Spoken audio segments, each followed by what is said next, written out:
बाजूला केलं, आपल्या हृदयाशी लावलं आणि लक्ष्मणाला सांगितलं, लक्ष्मण भैया थोडा बाजूला व्हा. सिंहासन सोडलं लक्ष्मणाने, सिंह बाजूला बसले आणि लक्ष्मणाच्या जागेवर सांगितलं तुम्ही आता तिथं जाऊन बसा. अहो चरणापाशी आल्याच्या नंतर सख्या भावाची जागा ज्याला मिळते ते चरण सेवा अखंडित. अशा प्रकारची चरण सेवा मला पंढरपुरात नेहमी भेटली पाहिजे आणि म्हणून मला पंढरीचा वास असला पाहिजे. का पंढरीचा वास असला पाहिजे? पंढरपूरचं पहिलं नाव होतं दिंडीरोड. बरोबर आहे. पंढरपूर कशासाठी प्रसिद्ध आहे? थोडं अलीकडे येऊन बोलतो. पंढरपूर कशासाठी प्रसिद्ध आहे कोण सांगाल? आपण सगळे पंढरपूरला जातो, येतो की नाही? कशासाठी प्रसिद्ध आहे? का बसलं पंढरपूर? याच्यासाठी आई वडिलाच्या आई वडिलाच्या सेवेचं प्रतीक आहे पंढरपूर. पुंडलिक रायानं जर आई वडिलाची सेवा केली नसती तर कदाचित देव तिथं थांबले सुद्धा नसते. आणि म्हणून पंढरपूरला जायच्या अगोदर तुम्ही सगळे देव आई वडिलाची सेवा करता, मला मान्य आहे. तरी पण ते आमच्या तिकडचं सांगतो मी, आमच्या गावाकडचं तिकडं कोणी करत नाही म्हणून सांगत असतो आई वडिलांची सेवा केली पाहिजे. अरे एक म्हातारा मागणी सांगत पुन्हा, एका म्हाताऱ्याची मागणी केली अर्जुनाने, युधिष्ठिराने. 80 वर्षाचं वय, 82 वर्षाचं वय श्रीकृष्णाचं. चरणापाशी जाऊन बसले. चरण सेवा का सांगावी? चरणापाशी जाऊन बसले. हा आपल्या डोक्याकडे जाऊन बसला. दुर्योधनाला वाटलं उठल्या मला पाहिजे, पण नाही, उठल्या आपली नजर कुठे जाते? पायाकडे. अर्जुनाला म्हटलं, अर्जुनाला म्हटले तू पायाकडून बसलाय निश्चितच हा मुंडक्याकडून, तरी पण मला मागायचंय म्हणे. कोण म्हणे? दुर्योधन म्हणला मला मागायचंय म्हणे. मागा. एकीकडे सर्व सैन्य आणि एकीकडे फक्त एकटा मी. दुर्योधनाला वाटलं एकट्या म्हाताऱ्याला नेऊन काय करू?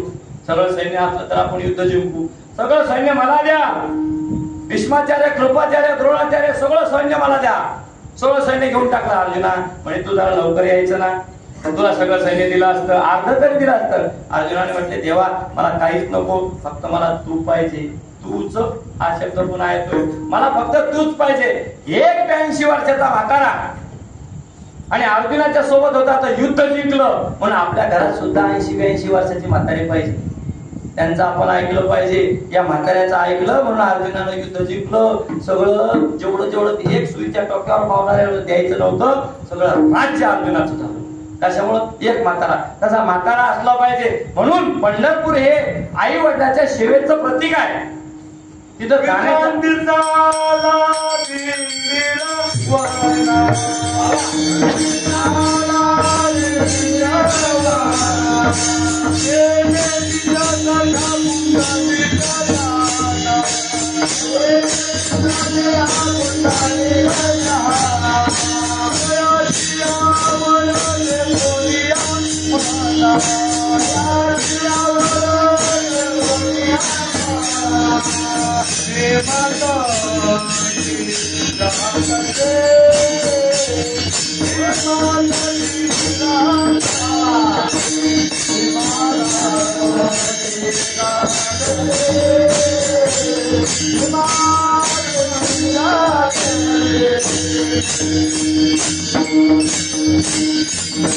पंढरपुराचं वैभव बरं का. हा त्या भीमा आणि चंद्रभागा यांच्याकडे नुसतं पाहिलं तर पाप पळून जाते. त्याच्यामध्ये स्नान केलं तर मग तर विचारूच नका, ऐक नाही. पण आपले लोक सगळं तिथं नेऊन काय टाकते?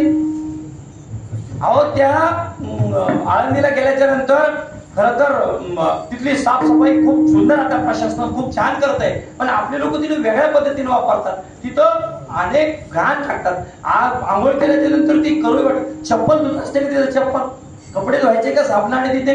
नाही. त्यांची पवित्रता आपणच राखली पाहिजे. एवढं पवित्र आहे, त्याच्यामध्ये स्नान करणं पवित्र आहे. हा पाहणं तुझं डोळ्यात जरी पाहिलं तरी पुण्य होतं. हा सगळं पाप पडून जातं, जळून जातं. असं ते पंढरपूर आहे. आणि त्या पंढरपुरामध्ये हरिभक्त राहतात. त्यांचा संघ अतिशय महत्वाचा आहे. तो संघ आपल्याला जीवनात घडला पाहिजे.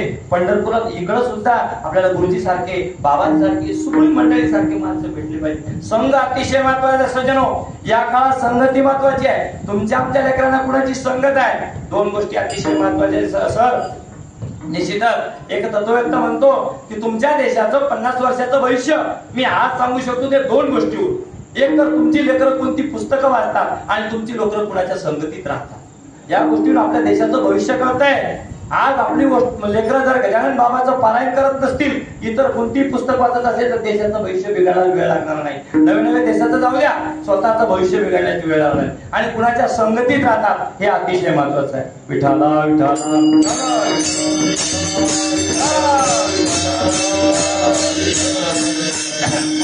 मला हरिदासांचा संघ दे देवा. द्यायचंच असेल ना हरिदासांचा संघ दे, कुणाचा नको. नाही नाही नामदेवराव, याच्यापेक्षा आणखी काय मागायचं? अभंगाचं तिसरं चरण. जन्म हो का भलते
परेन चुकोवे हरिभक्ती. कोणत्याही कुळात याती, कोणत्याही जातीत, कोणत्याही खर तर धर्म जाती ह्या सगळ्या गोष्टी अलीकडे आपण खर तर एकच जात आणि एकच धर्म, तो म्हणजे मानवता. हा आपला मान. भारतामध्ये सगळ्यात मानवता धर्म अतिशय महत्वाचा. कोणत्या जाती जन्माला आला, कोणत्या धर्मात, जातीपाती तुम्ही आमच्या आपल्या आपल्या व्यवसायावरून पाडल्या. आणि म्हणून संत सांगतात, नामदेवराय म्हणतात, मला कोणत्याही जाती कोणत्याही कुळात जर जन्माला येता तर हरिभक्त कर, बाकी मला दुसरं काही नको, काहीच नको. हे देवा मला काय कर काय नाही कर. अभंगाचं शेवट. तू नाम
नामामने कमळापती हे जी द्यावे पुढता पुढती. नामदेवराय म्हणतात की देवा मी तुम्हाला ज्या काही आतापर्यंत मागण्या मागितल्या ना हे पुढे कितीही जन्म मला मिळो. तुका म्हणे गर्भवासी सुखी घालावे आम्हासी. का गर्भवासाला घालावं त्याचे कारणे मी त्या अभंगात आहे. तसंच तर मला कितीही गर्भवास मिळाले पण हे जर मागणं देत असेल, चरण सेवा देत असेल, पंढरीचा वास देत असेल, हरिभक्तांचा संघ देसाल तर देवा निश्चितच मला पुढच्या जन्मात अनेक जन्मापर्यंत आतापर्यंत तुझ्या सोबत आहे पण पुढच्या जन्मात सुद्धा मला असं पुढता पुढती हात हीच मागणी मला असू दे असा सुंदर असा एक मागणीपर अभंग नामदेवरायांचा आहे.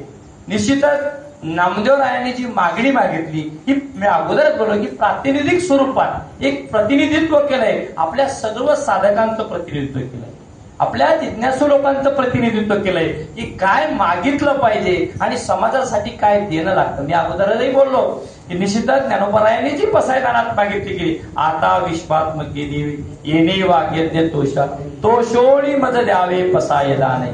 दान मागितलंय. ज्ञानोबरायांना मागण्याची गरज होती का? तरी पण जगतासाठी मागितली आहे. जे कळांची व्यंकटी सांडू तया सत्कर्म. जे कळे त्याला सोडून द्या, सांडू त्यांची व्यंकटी, त्यांच्या डोक्यातले वाईट विचार निघून जाऊ. हे सगळं विश्व कल्याणाची मागणी. संत जे मागणी मागतात ते विश्व कल्याणाची मागतात. आपला जीव जो मागणी मागतोय ना विश्व कल्याणाची नाही, ही आपुलकीची आपली मागणी असती, अलीकडची असती, पारमार्थिक नसती आणि म्हणून त्यांच्या मागणीला किंमत आहे. कुणी मागितलं पाहिजे, कुणाकडे मागितलं पाहिजे, का मागितलं पाहिजे, केव्हा मागितलं पाहिजे, हे सगळ्या गोष्टी या अभंगाचं सार आहे आणि म्हणून तुमच्या पुढे हा अभंग मुद्दामून ठेवण्याचा प्रयत्न केलाय. आज मागणीचा दिवस होता त्यामुळे हा अभंग निवडलेला होता. वेळ आपली संपलेली आहे. निश्चितच 2 मिनिटं तुमचे घेणार आहे. या अभंगाचा अर्थ निश्चितच असाच असेल, भावार्थ असाच असेल, नामदेवरायांना अपेक्षित असाच असेल अशातला माझा मागणा आहे. ही जी काही चांगल्या गोष्टी असेल त्या माझ्या श्रीगुरु प्रमोद महाराज कुमावत, अनिरुद्ध बाबा, त्यानंतर राजू महाराज ढेंगदोडे या सर्वांच्या कृपाशीर्वादानं, गुरुजी सारख्यांच्या आशीर्वादानं, बाबाजी सारख्यांच्या सहकार्यानं, बाबांच्या सारख्या सहकार्याने तुमच्या समोर उभा आहे. मी काही कुठला किती एवढा मोठा कीर्तनकार नाही पण निश्चितच बाबाजींनी मला या गादीवर उभं राहून तुमच्याशी चर्चा करण्याची संधी मला दिली. त्याबद्दल तुमच्याशी बोलण्याचा प्रयत्न करतो. निश्चित नारदमुनीच्या गादीवर उभं राहून एवढे बोलणी एवढी कदाचित माझी लायकी नसेल परंतु श्री गुरुजी आशीर्वाद देतात किंवा गजानन बाबा, ज्ञानानंद बाबा हे जे काही आशीर्वाद देतात त्यांचे हे शब्द आहेत. या ठिकाणी उभं राहिल्याच्या नंतर आपलं काहीच नसतं आणि कधीच आपलं काही नसतं. नाहीच, हे सगळा भ्रम आहे आपला. हे मायेका पसारा आहे सब. हा मायेका बाजार आहे की नाही. या कलियुगात निश्चितच कलियुगातच नाही आपलं काहीच नाहीये. हे सगळं जगत झुट आहे, हे सगळं जाणार आहे, जे नश्वर आहे, सगळ्या गोष्टी.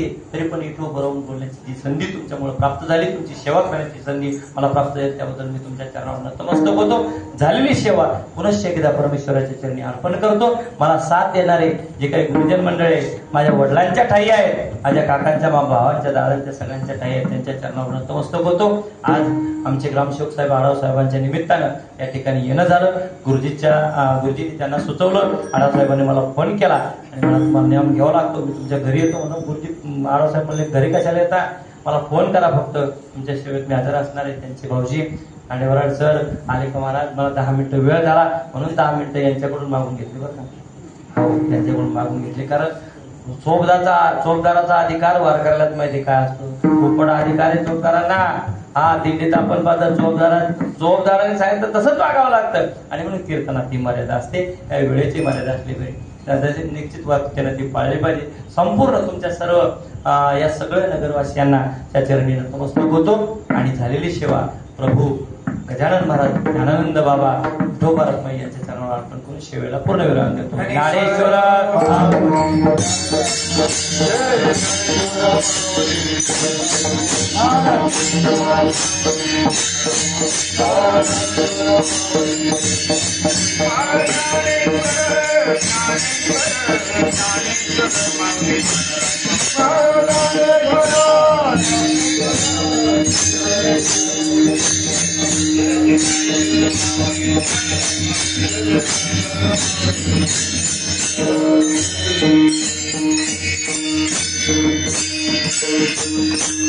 पूज्य प्रातःस्वर्गीय सद्गुरू समर्थ ज्ञानानंद महाराज यांची आपण या ठिकाणी 47वी पुण्यतिथी साजरी करत आहोत. आणि आज आपलं वाक्य उजळले भाग्य चिंतामरणी संत दर्शनी हा नाव पद्मनाभ जोड गेला. या ठिकाणी महाराजांनी सुंदर अशा प्रकारे कीर्तन या ठिकाणी केलेलं आहे. एक सुधारण फार सुंदर केलं. त्या मुलाला जशी तूच मला हवी त्याचप्रमाणे आपण त्याचे प्रारब्ध आहे हे आपल्याला भोगावं लागणार आहे. ते तर देवाधिकाला देखील चुकलेलं नाहीये, परंतु प्रारब्ध देखील नष्ट करण्याचं जर काही साधन असेल तर ते एका जनार्दनी भोग प्रारब्धाचा हरिकृपे ज्याचा नाश झाला.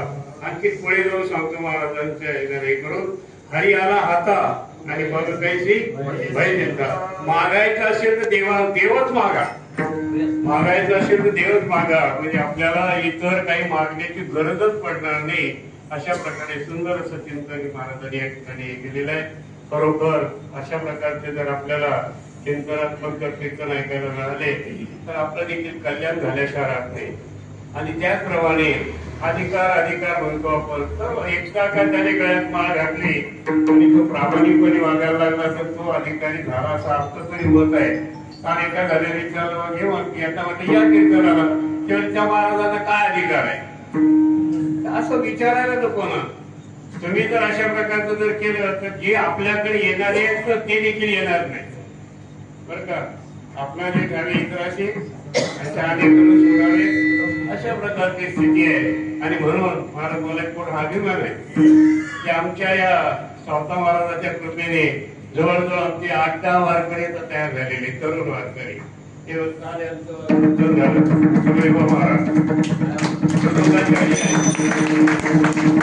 महाराज आमचे गायनाचारी आहेत, महाराज कवळे आमचे गायनाचारी आहेत, इकडे कैलास महाराज आहेत.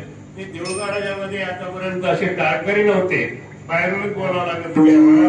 आप्पासाहेब झाले, आमचे देवदास महाराज झाले, आता ही सर्व मंडळी जी आहे ती या ठिकाणी केवळ एकाच सत्राखाली या ठिकाणी येतात. आणि म्हणून खरोखर यांचे देखील आमच्यावर उपकार आहे. हे जे घडवल्या जातात यांच्यामुळे या ठिकाणी घडवल्या जातात. यांचे मी या ठिकाणी आभार मानतो. कदाचित पुढच्या वर्षी आभार मानायला मिळतील की नाही हाही मला शंका आहे, परंतु तुमच्या आशीर्वादाने आणि बाबाच्या कृपेने पुनश्च आपण या ठिकाणी पुढे भेटूया. खरोखर महाराज आपण आनंद झाला मला. आणि या ठिकाणी आज वारकरी देखील गजानन महाराज संघटना या ठिकाणी पूर्णच्या पूर्ण हजर राहिलेली आहे. त्याबद्दल या ठिकाणी मी आमच्या गजानन महाराज संघटनेचे देखील आभार मानतो. आणि उद्या सकाळी हरिभक्त महाराज आमचे किशोर महाराज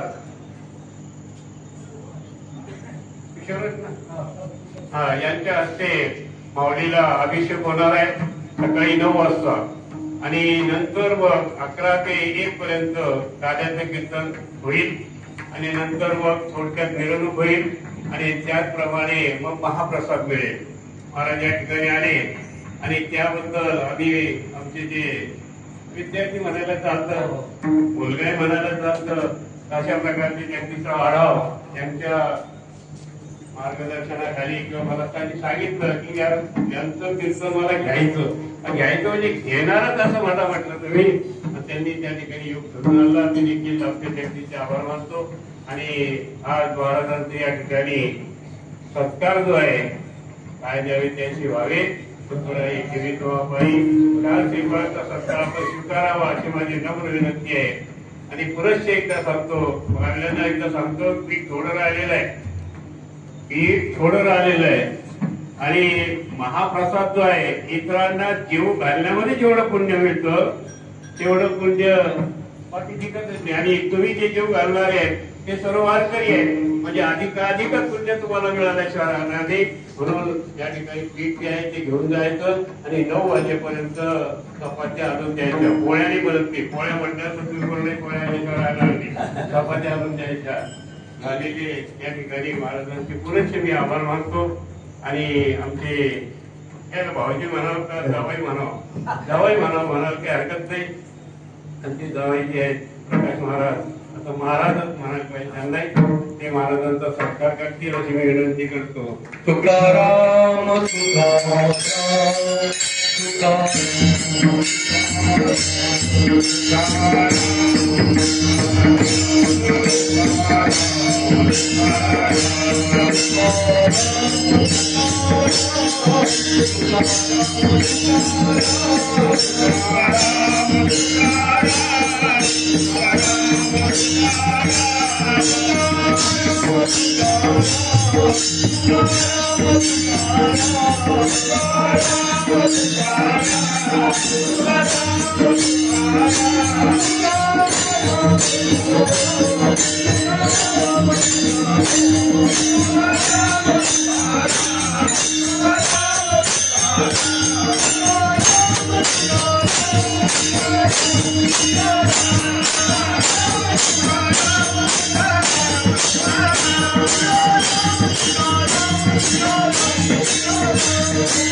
होते